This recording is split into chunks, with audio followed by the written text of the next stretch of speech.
In this next story, be prepared to be wowed by feats of physical magic as a Downriver teen hurls himself through the air, performing superhuman displays of strength. If it sounds like hype, it's not. It's what happened on NBC's show American Ninja Warrior last night. Paula Tepman joins us live from where the teenager trains, and look at all the work that goes into this, Paula. So Pamela, I need full disclosure. They're not human. They're lemurs. They have to be lemurs. So you see this stuff? I can't do that. And what they're doing, I can't do that either. In fact, very few people really, relatively speaking, can do that, which is why what this 15-year-old is actually doing is phenomenal.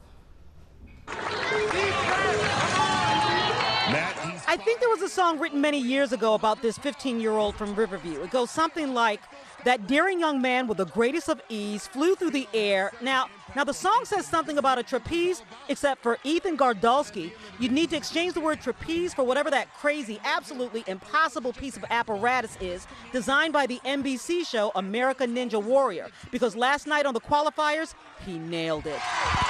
Here, I'm thinking about getting a big swing. This is Ethan at Grips Gym in Southfield, a gym designed for people whose superpowers are hidden beneath the veneer of being, then grab this sideways. well, ordinary. Except this is no ordinary athlete. He is an outrageously talented athlete who's performing with a platform that, you know what? It's okay to not be okay. And do a kickflip. I think it's okay to not be okay means, like, you should know that it's okay to, like, have issues, and it's okay to talk about them. He suffered from depression and debilitating anxiety. His parents say he was teased and bullied relentlessly in school. He struggled in middle school to a point where we pulled him out. 8th grade, he went back into a public school. Things were going okay, then COVID hit. They actually welcomed the isolation of remote learning because of COVID, but this prowess actually popped out prior.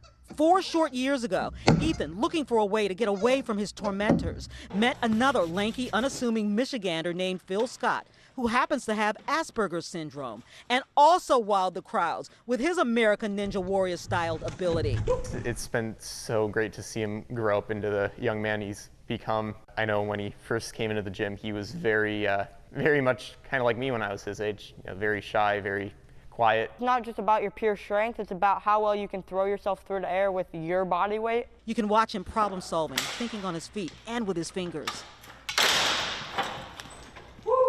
I like to really think about each obstacle individually, break them down, and then run through the course in my head a bunch of times. And in case you were wondering, yep, he advanced to the semifinals. Yeah, I totally nailed it. I saw it last night and I was like, what? Who is this kid? So obviously quarterfinals still going on. Keep watching NBC and American Ninja Warrior because the finals, the semifinals will be in the next couple of weeks. It's already been pre-recorded. They know how he does. They're not saying. We just have to wait and see. Pamela, they're lemurs. They really are. They're not human. I don't know how they do it, and I don't know what's more powerful, his performance or the message that he's bringing to people. We certainly look forward to see what he and some of the other people there do next. Thank you, Paula.